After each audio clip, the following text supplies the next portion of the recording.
oh, okay ba? Ayan. Tama, no? So, hindi pala ganun yun. Hindi pala siya yung sa magbasa ka lang, yung mga, yung palagi nakaganon, kala ko talaga dati ganun, dapat nakamadre ka na, dapat di ka nagsasmile, di ka nakatingin, di ko pwede magalit, ayun. Parang yun yung ko lang, misconception talaga siya. Second, a mere moral system, yung talaga hard rules, rules of right and wrong. Avoid what can make you go to hell. Mali yan, masama yan, bawal yan, hindi pwede yan, di ba? Ganun tayo eh. Kalimitan ganun tayo, di ba? Masyadong legalistic, masyadong sterile, parang hindi na pwedeng, kung sa pa naalala ko tuloy. When I was young, kasi masyado nga akong masayahin na bata, isipin nyo na lang. Dati, hindi ako ganito. Mahihain ako, tsaka hindi ako masyado nagsismile kasi sinasabihan ako ng papa ko na bumisnis. So hindi ako pwede masmile. Hindi ako pwede magtawa kasi pag tumawa ako yung bata ako, pati gilagid ko talagang kita lahat. Sabi ng papa ko naman. So na, tapos hindi ka dapat mag-ganon. So, strict to kasi talaga yung papa ko. So parang ganun ba ang pagiging Kristiyano? Pag nasulog ka na simbahan, dapat mag-deal ka sa worship, dapat erase ang hand mo. It's just a moral system of what is right is right and what is wrong. If you're wrong, you're wrong. Saba. Parang madre ba? Nangasaba, di ba? So, what else? Bakit naging misconception na Christianity is just a mere moral system? Because religion is a way of life. When we go to church, when we listen to our pastor, our priest, we attend worship services or midweek or having Bible study, this is the way of life na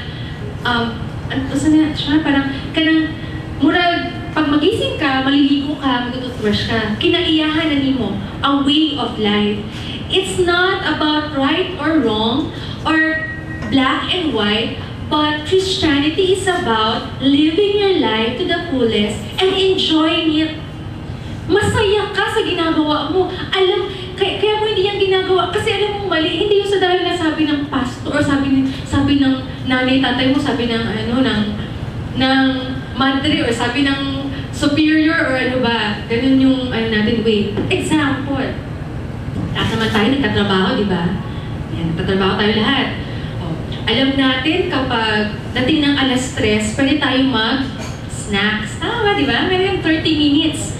Pero yung iba, masastart din sila ng 2:30 na chika-chika, di ba? So, alam natin na mali or tama, pero minsan gano'n, ba yan? Wala naman tayong ginagawa, ganyan. Or minsan ganito, sige, wag na lang yung sa 3 o'clock.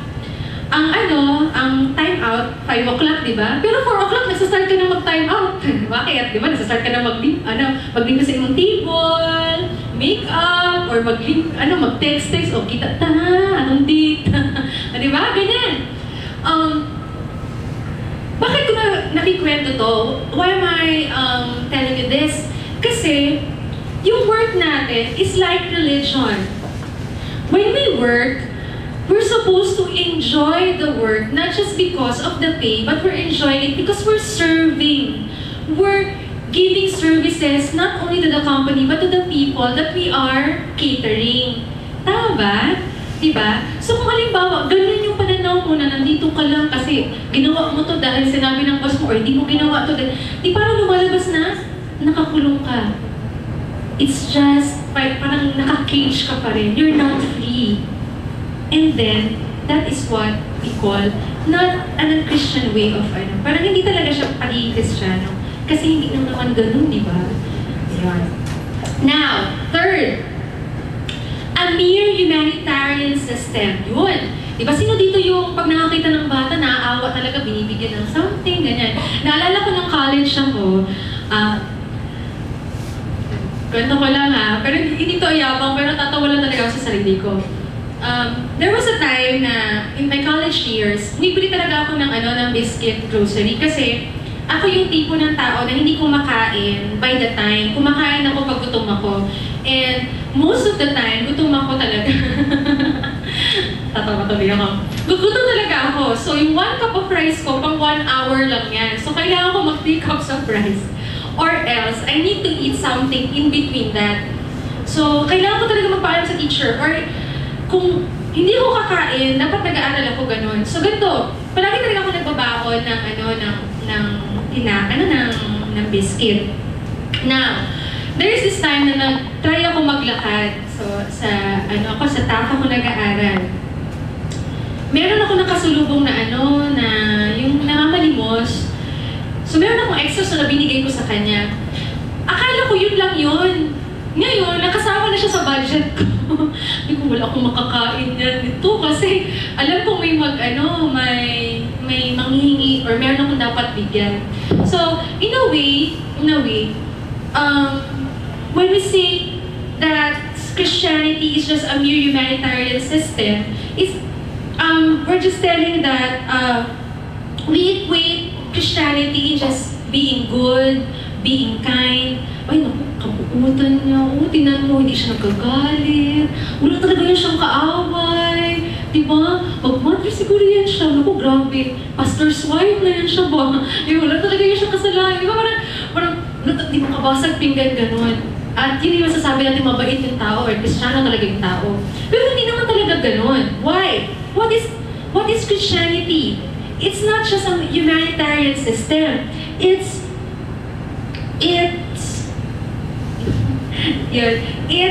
does not limit us to merely become a good Samaritan. Kasi kahit hindi Kristiyano, pwedeng maging mabuti. Diba? Kahit nga si Peter Pan. Mabuti pa si Peter Pan. Oo, lahat ng mahihirap. Ay, Peter Pan tuloy. Sino ba to? Sino to? Robin Hood. Ako na Peter Pan kasi damit nila pareho. O, si Robin Hood, diba? Diba si Robin Hood? Lahat ng mga poor sa kanya, yung lahat ng mga mahihirap, happy talaga kay Robin Hood, diba? Ang bait-bait talaga ni Robin Hood, pero tama ba si Robin Hood? Diba? So, hindi ganon. So, it's not a humanitarian system of just being kind, being good to others, always smiling, always accommodating, na kahit, okay lang, nakakainis ka talaga, naku. Sabi nga, yung mga, kung ilong kumana siya, naku, pag yun, good kita.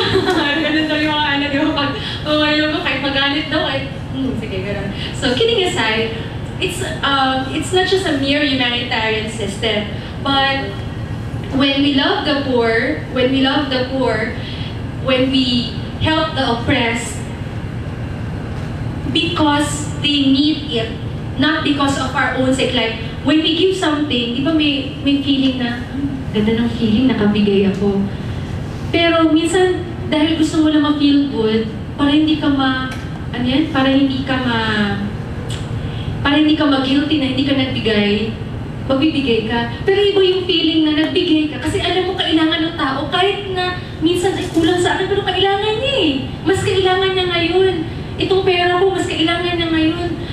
Kasi kailangan niya na, parang ganon, parang urgency, may urgency na kailangan ng person, kaya mo siya tinutulungan. Hindi because of the feeling lang of good, parang you feel good about doing good. Gets ba? So, di ba at times, makita naman natin sa sarili natin, how do we help people? Because others are helping? Because others are sharing? Or because we know in our heart that this person really needs your help? And this person, in spite of mag-thank you siya or hindi, magbayad siya o hindi, bigyan mo pa rin siya. Di ba? Iba yun. That is true Christianity.